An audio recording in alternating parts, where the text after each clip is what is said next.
வணக்கம் ஃப்ரெண்ட்ஸ். "ரெகடி காசி" சீரியல்ல இன்னும் எபிசோட்ல என்ன நடக்குதுன்னு பார்க்கலாம் வாங்க.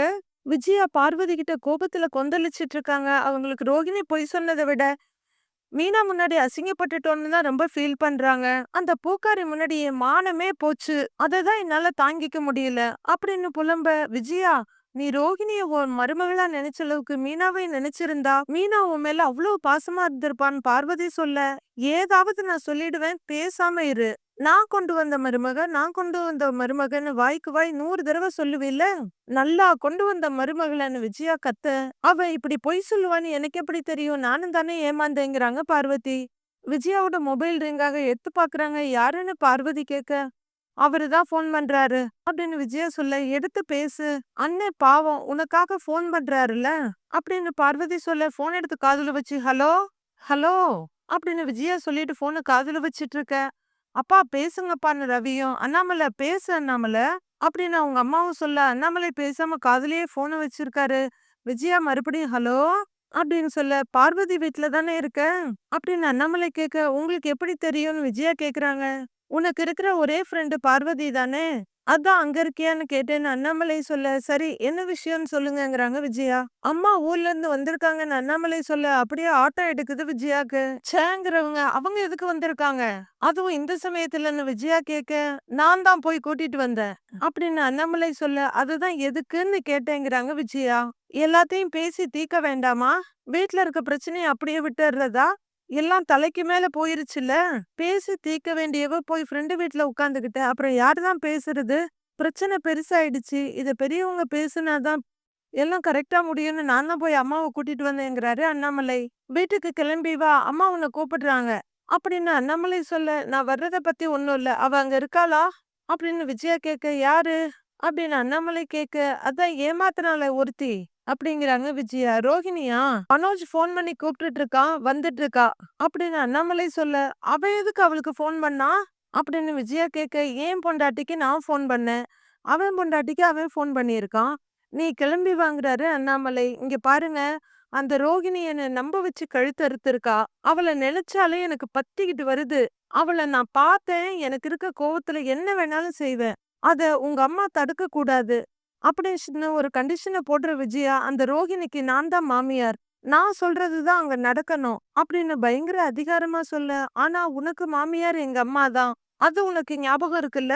அப்படின்னு அண்ணாமலை கேட்க, ச்சேன்னு காதுல இருந்து போன் எடுத்துடுறாங்க விஜயா. "கொஞ்சம் கண்ட்ரோல் பண்ணிக்கிட்டு, அத நான் இல்லன்னு சொல்லலையே. ஆனா நான் ரோகிணி விஷயத்துல என்ன பண்ணாலும் அத அவங்க கண்ட்ரோல் பண்ணக்கூடாது. அததான் சொல்றேன்.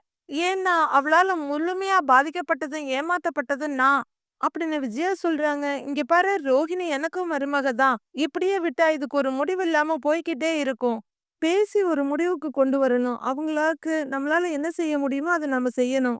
முதல்ல நீ கிளம்பி வா, பேசி என்ன பண்ணலான்னு ஒரு முடிவு பண்ணுவோம்" அப்படின்னு அண்ணாமலை சொல்ல, "சரி நான் வர்றேன். ஆனா நான் சொன்னத இப்பவே உங்க அம்மா கிட்ட சொல்லிடுங்க" அப்படிங்கிற விஜயா போனை வச்சிடுறாங்க. பார்வதி பக்கத்துல வர்றாங்க.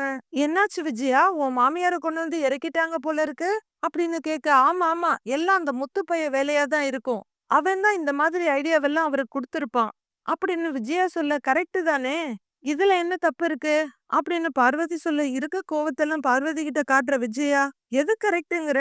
இப்ப எதுக்கு அவங்க இந்த வயசுல கிளம்பி இங்க வரணும்? எங்க குடும்பத்துல ஏதாவது ஒண்ணுன்னா போதும், அவங்க தான் ஆளா வந்து மூக்க நுழைப்பாங்க. இவ்வளவு வயசாகியும் அவங்களுக்கு மாமியார்ங்கிற திமிர் போகல" அப்படின்னு விஜயா கத்த அர்த்தமா பாக்குறாங்க பார்வதி. அவங்களுக்கே தெரியுது நம்ம பேசுறதெல்லாம் அபாண்டம்னு.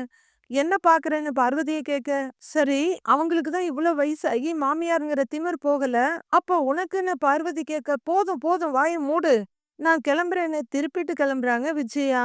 இந்த இடத்துல பார்வதி வித்யா 2 பேரும் ஒரே படகுல தான் பயணம் பண்றாங்க. கேவலமான ஃப்ரெண்டு கிட்ட எவ்வளவு திட்டு வாங்கியும் அவங்களால அவங்கள விட்டு போக முடியல. ஏன்னா பாவம் 2 பேருமே தனியா இருக்காங்க. "பார்த்து நடந்துக்க, ரோகிணி நீ கூட்டிட்டு வந்த மருமகன்னு" பார்வதி சொல்ல, "வாய மூடு, முத அவள காட்டுனது நீதான். அத ஞாபகத்துல வச்சுட்டு பேசு. உன்னாலதான் அவ என் வீட்ல மருமகளா இருக்கிறா" அப்படின்னு விஜயா கத்த, "நீ அங்க போய் நிறைய பேச வேண்டியிருக்கு. இங்கேயே எனர்ஜியை வேஸ்ட் பண்ணிடாத, கிளம்பு" அப்படின்னு பார்வதி சொல்ல, ஒரு உருமிட்டு கிளம்பிடுறாங்க விஜயா. "என்ன அண்ணாமலை, வரேன்னு சொல்லிட்டாளன்னு" பாட்டு கேட்க, அதெல்லாம் வரேன்னு சொல்லிட்டாமா" அப்படின்னு அண்ணாமலை சொல்ல, "சூப்பரு, அதான் பாட்டி வந்ததுக்கு அப்புறம் எப்படி அம்மாவால வராம இருக்க முடியும் அப்படின்னு முத்து சொல்ல, சரி 2 பேரும் வரட்டும் பேசிக்கலாம் அப்படின்னு பாட்டி சொல்ல, சரிம்மா நீ கொஞ்சம் ரெஸ்ட் எடுங்கிற அண்ணாமலை முத்துவ பாட்டிய கூட்டிட்டு போங்கறாரு. வாங்க பாட்டின்னு மீனாவும் முத்துவும் ஒரு ரூமுக்கு கூட்டிட்டு வராங்க. பாட்டிய ரெஸ்ட் எடுக்க. நல்ல வேலை எங்க 2 பேரும் வரமாட்டாங்கன்னு சொல்லிருவாங்களோன்னு பார்த்தேன். அப்படி இருந்தா சீன் இன்ட்ரெஸ்ட் இல்லாம போயிருக்குங்கிறாங்க ஸ்ருதி. நீ நல்லா என்ஜாய் பண்ணிட்டு இருக்க அப்படின்னு ரவி சொல்ல, ஏய் இந்த மாதிரி டிராமாலாம் இருந்தாதான் லைஃப் இன்ட்ரெஸ்டா இருக்கும். இதுக்கப்புறம் ரோஹிணிய உங்க அம்மா எப்படி ட்ரீட் பண்ண போறாங்கன்னு பார்க்கணும். அதுக்கு தான் ஈகரா இருக்கேன் அப்படின்னு ஸ்ருதி சொல்லிட்டு ரூம்குள்ள போக பின்னாடியே ரவியும் போறாரு. இங்க கீழ 2 ஆட்டோ வந்து நிக்குது. ஒண்ணுக்கொண்ணு ஆப்போசிட் டைரக்ஷன்ல வந்து நிக்குது. ஒரு லேடி, "அண்ணா என்னண்ணா இப்படி இடிக்கிற மாரி வந்து நிக்கிறீங்கன்னு?" கேக்குறாங்க. "ஓரமா வர வேண்டியதானேம்மான்னு" சொல்றாரு விஜயா உட்கார்ந்திருக்க ஆட்டோ டிரைவர். அந்த லேடி ஓட்டிட்டு வந்த ஆட்டோல இருந்து ரோஹிணியும், இன்னொரு ஆட்டோல இருந்து விஜயாவும் ஒரே நேரத்துல இறங்குறாங்க. இறங்குன ரோஹிணி விஜயாவ பார்த்து லைட்டா சிரிக்க முயற்சிக்க, விஜயா எரிக்கிற மாரி பார்த்துட்டு ஆட்டோ டிரைவருக்கு பணத்த எடுத்து குடுக்குறாங்க. அவங்க நீட்டுற நோட்ட பார்த்து சில்லறை இல்லம்மான்னு சொல்ல, எவ்வளவு ஆச்சுன்னு விஜயா கேட்க, ₹160 ஆச்சுமாங்கிறாரு ஆட்டோ டிரைவர். ₹40 சில்லறை இல்லையா உங்ககிட்ட அப்படின்னு விஜயா கேட்க, இருந்தா குடுக்க மாட்டேனாமா, இப்ப யாருமா கையில காசு தரா, எல்லாம் அக்கவுண்ட்ல அனுப்பிச்சிடுறாங்கம்மா அப்படின்னு ஆட்டோ டிரைவர் சொல்ல, விஜயா பேக்ல தேடிட்டு இருக்காங்க. அதுக்குள்ள ரோஹிணி, ஆன்ட்டி என்கிட்ட சேஞ்ச் இருக்கு, நான் குடுக்கறேன்னு பணத்தை எடுத்துட்டு வர்றாங்க. அதுக்குள்ள குறுக்க வந்து நிக்கிற விஜயா, மத்த யாரும் கொடுக்க வேண்டியதில்ல, இந்தாங்கன்னு மறுபடியும் ₹200 நீட்டுறாங்க. அம்மா சில்லறை இல்லன்னு சொன்னேன்னு ஆட்டோ டிரைவர் சொல்ல, சில்லறை இல்லன்னா பரவாயில்ல, மிச்சத்தை நீங்களே வச்சுக்கோங்க அப்படின்னு விஜயா பணத்தை கொடுத்துட்டு உள்ளர போக, இன்னைக்கு யார் முகத்துல முழிச்சேனே தெரியல, ரொம்ப நன்றிமா அப்படின்னு ஆட்டோ டிரைவர் கிளம்பிடுறாரு. விஜயா வேகமா கேட்டை திறந்து உள்ளர போறாங்க. அந்த ஆட்டோ டிரைவர் பொண்ணு, யாருமா அது உன் மாமியாரா அப்படின்னு கேட்க, ஆமாங்கிறாங்க ரோஹிணி. என் மாமியார் கூட இப்படிதான் அடிக்கடி முட்டிக்கும், என்ன பண்றது, ஒரு ஆம்பளை பிள்ளைய பெத்துட்டா பெரிய ராணி மாதிரி நினைச்சுக்கிறாங்க, அந்த புள்ளைய வச்சுக்கிட்டு இவங்க ஆடுற ஆட்டம் இருக்கே எம்மாடி அப்படிங்கிற ஆட்டோ டிரைவர் ரொம்பவே அவுடேட்டடா இருக்காங்க. இப்பெல்லாம் பொண்ணுங்களோட அம்மா தான் ராணி மாதிரி இருக்காங்கன்றது அவங்களுக்கு தெரியல போல இருக்கு. இந்தாங்க காசு வாங்கிக்கோங்க, ஏற்கனவே ஃபயர் இன்ஜினுக்கு கால் பண்ற அளவுக்கு இங்க பத்திக்கிட்டு இருக்கு, இதுல நீங்க வேற எண்ணெயை ஊத்தாதீங்க கேட்டுற போகுது அப்படிங்கிற ரோஹிணி உள்ளர வந்து கேட்ட சாத்திட்டு வீட்டுக்குள்ள வர்றாங்க. ஹால்ல எல்லாரும் உட்கார்ந்து இருக்காங்க. பாட்டி உனக்கு சாப்பிடுறதுக்கு என்ன வேணும், கறி வேணுமா மீன் வேணுமான்னு கேக்குறாரு முத்து. ஏண்டா இங்க நான் நின்ன விருந்துக்கு கறியும் மீனும் சாப்பிடவா வந்திருக்கேன் அப்படின்னு பாட்டி கேட்க, பஞ்சாயத்து பண்றதுக்கும் உடம்புல தெம்பு வேணும்ல, மீனா நான் போய் வாங்கிட்டு வந்துடுறேன், என்ன வேணும் சிக்கனா மட்டனா மீனா அப்படின்னு முத்து கேட்க, எல்லாமே வாங்கிட்டு வந்துருங்கங்கிறாங்க மீனா. அப்படியா சரி நான் போய் வாங்கிட்டு வந்துடுறேன்னு முத்து எழுந்திருக்க, அட உட்காருடா, அவங்க 2 பேரையும் காணோமே, நான் இன்னும் பாத்துக்கிட்டு இருக்கேன் அப்படின்னு பாட்டி சொல்ல, வந்துருவாங்க பாட்டிங்கிறாரு ரவி. அதான் மனோஜும் கூப்பிட்டான், அப்பாவும் போன் பண்ணாருல்ல அப்படின்னு ரவி சொல்ல, வந்துருவாங்களான்னு பாட்டி சந்தேகமா கேக்குறாங்க. பாட்டி நீ சொல்லி வராம இருந்துருவாங்களா, நீ வந்திருக்கன்னு தெரிஞ்ச உடனே அம்மாவுக்கு அங்க நடுங்க ஆரம்பிச்சிருக்கும், நடுங்கிக்கிட்டே வருவாங்க பாரு அப்படின்னு முத்து சொல்ல, ரோகிணி வரேன்னு சொல்லிட்டாங்க பாட்டி, வந்துருவாங்கன்னு மீனா சொல்ல, ஆனா 2 பேர்ல யாரு ஃபர்ஸ்ட் வருவான்னு கேக்குறாங்க ஸ்ருதி. யாரு ஃபர்ஸ்ட் வருவா, நீங்க என்ன போட்டியா நடந்துகிட்டு இருக்கு, ஆனா ஒண்ணு, இவ்ளோ பிரச்சனையானதுக்கு அப்புறம் அம்மா பார்லர் அம்மாவோட இருக்க கனெக்ஷனை மொத்தமா கட் பண்ண போறாங்க. இதுக்கப்புறம் 2 பேரும் ஒன்னா இருக்கவேன்னு முத்து சொல்லிட்டு இருக்க, விஜயாவோட என்ட்ரி தெரியுது. விஜயா செருப்பு கழட்டிட்டு திரும்ப பின்னாடி வந்து ரோஹிணி நிக்கிறாங்க. ஸ்ருதி ரொம்பவே இன்ட்ரெஸ்டிங்கா வெளியே பார்க்க ரவி என்னன்னு பாக்குறாரு. அதுவரையும் முத்து சொல்லிட்டு இருந்தத இன்ட்ரெஸ்டிங்கா கேட்டுட்டு இருந்த ஸ்ருதி, இல்லையே ஒன்னாதான் வர்றாங்கங்கிறாங்க. ஐயோ பாட்டி அப்ப உனக்கு வேலை இல்ல போலயே, 2 பேரும் சமாதானம் ஆயிட்டாங்க போல இருக்கு, நீ வேற ஊர்ல இருந்து கிளம்பி வந்துட்ட, இவங்க 2 பேரும் பஞ்சாயத்து பண்ணாமலே ராசி ஆயிட்டாங்க அப்படின்னு முத்து சொல்ல, கொஞ்சம் வாய மூடிட்டு இருக்கியா, அதெல்லாம் ஒண்ணு இல்லன்னு கத்துற விஜயா. நீங்க எப்பத்த வந்தீங்கன்னு கேக்குறாங்க. ஏண்டி ஒருத்தங்க வந்தா வாங்க எப்படி இருக்கீங்கன்னு கேட்டதுக்கு அப்புறம் மத்த விஷயத்த கேட்கணும், ஆனா நீ எடுத்த எடுப்புலயே எதுக்கு வந்தீங்கன்னு கேக்குற பாரு அப்படின்னு பாட்டி சொல்ல, அதெல்லாம் ஒண்ணும் இல்ல அத்த அப்படின்னு விஜயா சொல்ல, இத்தனை வயசு ஆகுது இன்னும் இதெல்லாம் நான் தான் உனக்கு சொல்லி தர வேண்டி இருக்கு, உட்காருன்னு செம்ம கெத்த காமிக்கிறாங்க பாட்டி. சரி நீங்க எப்படி இருக்கீங்கன்னு கேட்க, நல்லா தான் இருக்கேன் உட்காரு அப்படின்னு பாட்டி சொல்ல, உட்கார்ந்துருக்க ரவி எழுந்து போய் ஸ்ருதிகிட்ட உட்கார்ந்து அம்மாக்கு இடம் கொடுக்கறாரு. ரோகிணி வாசப்படியிலேயே நிக்க, ஏமா நீயே அங்கேயே நின்னுகிட்டு உள்ள வாங்குறாங்க பாட்டி. அப்பதான் ரூம்குள்ள இருந்து வர மனோஜ் விஜயாவை பார்த்துட்டு, அம்மா வாங்கம்மா எப்படி இருக்கீங்க, வராமலே இருந்துட்டீங்க அப்படின்னு கேட்டுட்டு இருக்க விஜயா முகத்தை திருப்பிக்கிறாங்க. மனோஜ் உள்ள வர சொல்லு அப்படின்னு அண்ணாமலை வாசலை காட்ட, மனோஜ் அம்மாவை ஒரு பார்வை பார்த்துட்டு வாசல்ல நிக்கிற ரோஹிணிய பாக்குறாரு. ரோஹிணி மனோஜ் தவிப்பா பார்த்துட்டு இருக்க, மனோஜ் அப்படியே அம்மாவை பாக்குறாரு. டேய் உன் பொண்டாட்டிய கூப்பிட சொன்னா நீ என்னடா உன் அம்மாவை பாத்துக்கிட்டு இருக்கிற அப்படின்னு பாட்டி கேட்க, அது வேற ஒண்ணும் இல்ல பாட்டி, இந்த டியூப் லைட்டுக்கு அம்மா தான் ஸ்விட்ச், அவங்க சொன்னாதான் அது எரியும் அப்படின்னு முத்து சொல்ல, டேய் மனோஜ் அவளை உள்ளர வர சொல்லு அப்படின்னு பாட்டி சொல்ல, தலையை திருப்பி அதான் பாட்டி சொல்றாங்கல்ல உள்ள வா அப்படின்னு ரோஹிணிட்டு சொல்றாரு. விஜயா அப்படியே மனோஜ பாக்க, பாத்தியா பாட்டி இப்ப கூட அவனா கூப்பிடுற மாதிரி கூப்பிடல அப்படின்னு முத்து சொல்ல, டேய் கொஞ்சம் சும்மா இருடா அப்படின்னு மனோஜ் சொல்ல, ரோகிணி உள்ளர வாமா அப்படின்னு அண்ணாமலை சொன்னதுக்கு அப்புறம் ஸ்லிப்பரை விட்டுட்டு ரோஹிணி உள்ளர வர்றாங்க. ரோஹிணி உள்ளர வர பட்டுன்னு மனோஜ் அவங்க அம்மா பக்கத்துல உட்கார்ந்துக்கிறாரு. எல்லாம் கேள்விப்பட்டுதான் வந்திருக்கேன்னு பாட்டி சொல்ல, ஓ கேள்வி அங்கிருந்தே ஆரம்பிக்கிறீங்களா பாட்டி? ஆமா ஆமா, அக்யூஸ்ட் தானே ஆரம்பிக்கணுங்கிறாரு முத்து. டேய் முத்து அப்படின்னு பாட்டி மிரட்ட, சரி சரி நீ பேசு நீ பேசு அப்படிங்கிறாரு முத்து. ஏன் விஜயா உனக்கு 25வது பிறந்த நாளை எடுத்துருவோமா அப்படின்னு பாட்டி கேட்க, விஜயா முழிக்கிறாங்க. என்ன பாக்குற, நீ பண்றதெல்லாம் பார்க்கும்போது அப்படிதான் இருக்கு. இன்னும் சின்ன பொண்ணு மாதிரி நடந்துக்கிற. அவங்க சின்னஞ்சிறுசுங்க, அவங்க அப்படி இருக்காங்க. உனக்கு என்ன வந்துச்சு?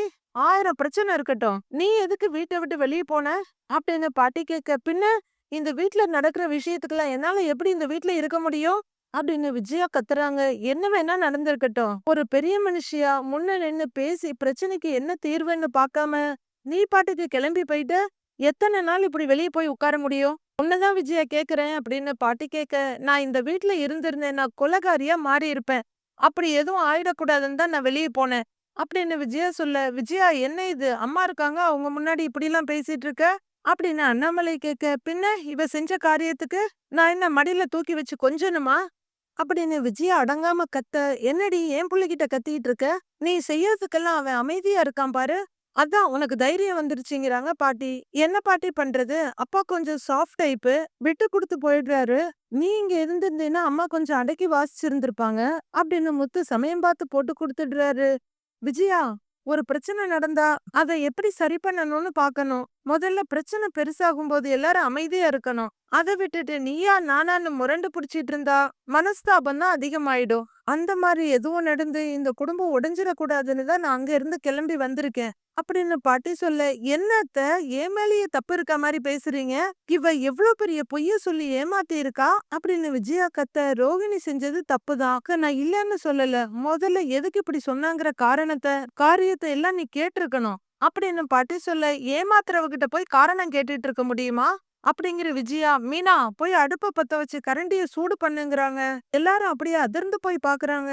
பொய் சொன்ன வாய்க்கு அப்படியே இழுத்து விடணும், அப்பதான் என் மனசு ஆறும் அப்படின்னு விஜயா பல்ல கடிச்சிட்டு கத்த, ஆன்ட்டி அதெல்லாம் டொமஸ்டிக் வயலன்ஸ், அப்புறம் போலீஸ் உங்களை புடிச்சிட்டு போய் ஜெயில போட்டுருவாங்கன்னு ஸ்ருதி சொல்ல, அம்மா தாயே நீ கொஞ்சம் சும்மா இருக்கியா அப்படின்னு விஜயா சொல்ல, அம்மா அவ சரியாதான் சொல்றா, நீங்க ஏமா கத்துறீங்கன்னு கேக்குறாரு ரவி. என்னடா நீ அவளுக்கு சப்போர்ட்டா அப்படின்னு விஜயா கேட்க, அட்லீஸ்ட் அவ எனக்கு சப்போர்ட்டாவது பண்றான், மத்தவங்க மாதிரி சைலண்டா இல்லன்னு மனோஜ குத்தி காமிக்கிறாங்க ஸ்ருதி. ரோஹிணி மனோஜ் பாக்க, மனோஜ் கர்மமே காரியமா அம்மாகிட்டயே உட்கார்ந்து பாத்துட்டு இருக்காரு. வந்தவங்களெல்லாம் பேச விட்டு வேடிக்கை பாக்குறானுங்க, அதான் இங்க எல்லாம் ஆடுறாளுங்க அப்படின்னு விஜயா கத்த, மீனாவும் ஸ்ருதியும் ஒருத்தர் பாத்துக்கிறாங்க. விஜயா புதுசா ஒரு பிரச்சனையை ஆரம்பிக்காத, முதல்ல இதுக்கு ஒரு முடிவு வரணும், அதுக்குதான் அம்மா வந்திருக்காங்கன்னு அண்ணாமலை சொல்றாங்க. விஜயா தப்பு நடந்திருக்கு, நீ திட்டினது தப்பில்ல, அதுக்கு அவளை வெளியே விரட்டி விடுவியா? வீட்டுக்கு வாழ வந்த பொண்ணு அவ, முதல்ல ஏன் இப்படி பொய் சொன்னா அப்படின்னு அவ பக்கம் இருக்க நியாயத்தை கேட்டிருக்கணும் அப்படின்னு பாட்டி சொல்ல, அத்தை இவ்வளவு தூரம் ஏமாத்தினவள எப்படி நம்புறது, அவகிட்ட என்ன நியாயம் இருக்குன்னு சொல்றீங்க, அவ்வளவு நியாயமானவளா இவ, இவளை உட்கார வச்சு நான் விசாரணை வேற பண்ணணுமா, முதல்ல இவ பொய் சொன்னதுக்கு என்ன தண்டனை கொடுக்க போறீங்க அத முதல்ல சொல்லுங்க அப்படின்னு விஜயா கத்த, அத்தை என்ன ஏதுன்னு விசாரிக்காம அப்படியே தண்டனை கொடுக்க முடியுமா அப்படின்னு மீனா கேட்க, கரெக்ட், கோர்ட்ல கூட குற்றவாளி என்ன சொல்றாங்கன்னு கேட்டதுக்கு அப்புறம் தான் ஜட்ஜு தண்டனையே கொடுப்பாரு, பாட்டி நியாயமான ஜட்ஜு, விசாரிக்காம தண்டனை எல்லாம் கொடுக்க மாட்டாங்கன்னு முத்துவும் சொல்றாரு. டேய் இதுக்கு மேல விசாரிக்க என்னடா இருக்கு, எவ்வளவு கதை விட்டுருக்கா, ஒரு கறிக்கடைக்காரனை மாமான்னு சொல்லி நடிக்க வேற வச்சிருக்கா, நீங்க தானே அந்த ஆளை கூட்டிட்டு வந்தீங்க அப்படின்னு விஜயா சொல்ல, அத்தை நடந்துட்டு இருக்க தப்ப தடுக்கணும்னு தான் கூட்டிட்டு வந்தோம், மத்தபடி குடும்பத்துல பிரச்சனை வரணும்னு எல்லாம் நாங்க நினைக்கல அப்படிங்கிற மீனா ரோகிணிய பாக்குறாங்க. ஐயோ எனக்கு அதெல்லாம் தேவையே இல்ல, என்ன அவ முட்டாள் ஆக்கியிருக்கா, இவளை சும்மாவே விடக்கூடாது. டேய் மனோஜ் நீ அமைதியா இருக்க போய் தான்டா இவளுக்கு கொழுப்பு ஏறி போயிடுச்சு. அவள அப்படியே 4 சாத்து சாத்துடான்னு மனோஜ தூண்டி விடுறாங்க. அம்மா, என்னம்மா நீங்க அவன அடிக்க சொல்றீங்கன்னு ரவி கேட்க, டேய் நீ சும்மா இருடா. மனோஜ், நீ அவள 2 அடி போடு. அப்பதான் என் மனசு ஆறும். அவள நீ அடிச்சாதான்டா அவளுக்கு புத்தி வரும். போடா அப்படின்னு மனோஜ தள்ளி விடுறாங்க விஜயா. அப்பா, என்னப்பா, அம்மா தெலுங்கு பட வில்லன் மாதிரியும் அவன் என்னவோ அடியாள் மாதிரியும் அட்ரா அட்ரான்னு சொல்லிட்டு இருக்காங்க. அப்படிலாம் ஒரு பொண்ணை அடிக்கிறத பார்த்துட்டு இந்த வீட்ல யாரும் சும்மா இருக்க மாட்டாங்க அப்படின்னு முத்து சொல்றாரு. மனோஜ், ஆண்டி சொல்ற மாதிரி ரோஹிணி மேல கைய வச்சீங்கன்னா அப்புறம் நீங்களும் ஜெயிலுக்கு போகணுங்கிறாங்க ஸ்ருதி. ஏய், என்னடி ஜெயிலு போலீஸ் எல்லாம் மிரட்டிட்டு இருக்க? இவளெல்லாம் அடிச்சுட்டு ஜெயிலுக்கு போனாலும் தப்பு இல்ல அப்படின்னு அதுவரையிலும் இருந்த பொறுமையை விட்டுட்டு எழுந்து நின்னு கத்துறாங்க விஜயா. விஜயா அப்படின்னு அண்ணாமலை கூப்பிட, யாரும் எதுவும் பேச வேண்டாங்க. மனோஜ், நீ அவளை அடிக்க போறியா இல்லையாடா அப்படின்னு விஜயா மனோஜ் கிட்ட கேட்க, அடியே உட்காருன்னு பாட்டி சொல்ல உட்காருறாங்க விஜயா. நான் ஒருத்தி பேசிக்கிட்டு இருக்கிறேன், நீ என்ன அவனுக்கு கொம்பு சீவி விட்டுட்டு இருக்க அப்படின்னு பாட்டி சொல்ல, டேய் நீ அடிக்க மாட்டல்ல, சரி விடு. இவளை நம்பி அதிகமா ஏமாந்தது நான் தான். இவளை இந்த வீட்டுக்கு கூட்டிட்டு வந்தது நான் தானே. நானே இவளை 2 சாத்து சாத்துறேன்னு வேகமா எந்திரிக்கிற விஜயா ரோஹிணிய புடிச்சு பலார் பலார்னு அரையறாங்க. எல்லாரும் எழுந்து வந்து நிறுத்து விஜயா, நிறுத்துன்னு இருக்காங்க. போதும் ஆன்ட்டி. ரோகிணி சொல்ல, ஏண்டி வெக்கங்கெட்டவளே, எந்த தைரியத்துல திரும்பவும் இந்த வீட்டுக்குள்ள வந்த அப்படின்னு கத்த, விஜயா சொன்னா கேளு விட்டுரு அப்படின்னு அண்ணாமலை சொல்லிட்டு இருக்காரு. என்னையவே நீ கோமாளி ஆக்கிட்டு இல்லடி அப்படிங்கிற விஜயா மறுபடியும் அடிக்கிறதுக்கு கையவங்க. அம்மா நிறுத்துங்க அப்படின்னு மனோஜ் சொல்ல, விஜயா அதிர்ச்சியாவும் ரோகிணி ஆச்சரியமாவும் மனோஜ பாக்குறாங்க. விஜயா மட்டும் இல்ல, வீட்டுல இருக்க எல்லாருமே அதிர்ச்சியா பாக்குறாங்க மனோஜ. என்னடா அப்படின்னு விஜயா கேட்க, அவளை அடிக்காதீங்க அப்படின்னு மனோஜ் சொல்ல, விஜயா நம்ப முடியாம ரோஹிணிய ஒரு பார்வை மனோஜ ஒரு பார்வை பாக்குறாங்க. டேய், இவன் நம்மள நம்ப வச்சு ஏமாத்தி இருக்காடா. நீயும் கண்டிக்க மாட்ட, நான் அடிக்க போனா அதையும் வேணான்னு சொல்ற அப்படின்னு விஜயா சொல்ல, நீங்க தண்டனை கொடுக்கணும்னா எனக்கும் சேர்த்துதான் கொடுக்கணும் அப்படின்னு மனோஜ் சொல்ல புரியாம பாக்குறாங்க விஜயா. என்னடா சொல்ற, நீ என்ன தப்பு பண்ண அப்படின்னு விஜயா கேட்க, எல்லாருமே மனோஜ பாக்குறாங்க. எனக்கு ஏற்கனவே இந்த விஷயம்லாம் தெரியும் அப்படின்னு மனோஜ் சொல்லி எல்லாருமே மனோஜ் ரொம்பவே அதிர்ச்சியோட பாக்குறாங்க. கொஞ்ச நேரம் கழிச்சு தன்னை சுதாரிச்சுக்கிற விஜயா, என்னடா சொல்ற அப்படின்னு கேட்க, ஆமாமா, அந்த ஆள் ரோஹிணியோட மாமா இல்லங்கிறது எனக்கு முன்னாடியே தெரியும் அப்படிங்கிற மனோஜ் எல்லாரையும் ஒரு பார்வை பார்க்க எல்லாரும் திகச்சு போய் பாக்குறாங்க மனோஜ். இப்போ விஜயாவோட மொத்த கோபமும் மனோஜ் மேல திரும்பிடுது. பலார்னு ஒரு அறவிட தடுமாறி போய் விடலாரு. என்னடா சொன்ன, உனக்கு ஏற்கனவே தெரியுமா? தெரியுமா? பொய் சொல்லாதடா. அவளை காப்பாத்து, நீ பொய் சொல்றியா அப்படின்னு குமரி எடுக்கிறாங்க. இல்லம்மா, நான் உண்மையதான் சொல்றேன். எனக்கு தெரியும், ரோஹிணி முன்னாடியே என்கிட்ட சொல்லிட்டா அப்படின்னு மனோஜ் சொல்ல, அடிச்சிட்டு இருந்த விஜயாவோட கை அதிர்ச்சியில தானா கீழே இறங்கிடுது. ரோஹிணி அழுதுகிட்டே மனோஜ பாக்க, காத்து மேல காத்து கீழங்கிற மாதிரி ரோஹிணியும் மனோஜையும் எல்லாரும் மாத்தி மாத்தி பாக்குறாங்க. அண்ணாமலை மனோஜ் பக்கத்துல வந்து, மனோஜ் நிஜமாதான் சொல்றியான்னு கேக்குறாரு. ஆமாப்பான்னு மனோஜ் சொல்ல, டேய் என்னடா புது கதை சொல்லிட்டு இருக்கிற? அப்பா, எனக்கு டவுட்டா இருக்குப்பா. இவனுக்கு எந்த விஷயம் தெரிஞ்சாலும் முதல்ல அம்மா கிட்ட தான் சொல்லுவான். இவ்ளோ பெரிய விஷயத்தெல்லாம் அவன் அம்மா கிட்ட எல்லாம் சொல்லாம இருந்திருக்க மாட்டான் அப்படின்னு முத்த சொல்ல, கரெக்ட் தான். அம்மாவுக்கு தெரிஞ்சா ரொம்ப கோவப்படுவாங்கன்னு தான் நான் எதுவும் சொல்லல அப்படின்னு மனோஜ் சொல்ல, எல்லாருமே பாக்குறாங்க. அப்ப அன்னைக்கு பிரச்சனை வரும்போது ஏன் அமைதியா இருந்த? நான் கேட்டப்ப கூட எனக்கு ஒண்ணும் தெரியாதுன்னு சொன்ன அப்படின்னு அண்ணாமலை கரெக்டா ஞாபகப்படுத்தி கேட்க, மனோஜ் அப்படியே திருதிருன்னு முழிக்கிறாரு. நாளைய ப்ரோமோவுல ரோகிணி கிட்ட நாங்க தெரிஞ்சுக்க வேண்டியது அவ்வளவுதானா, இல்ல இன்னும் ஏதாவது இருக்கா அப்படின்னு அண்ணாமலை கேட்டுட்டு இருக்காரு. ரோகிணி மீதி உண்மையை சொல்ல போறாங்களா, இல்ல இதோட நிறுத்திக்க போறாங்களா, அடுத்த நாடகத்தை ஆரம்பிக்க போறாங்களான்னு பொறுத்திருந்து பார்க்கலாம் ஃப்ரெண்ட்ஸ்.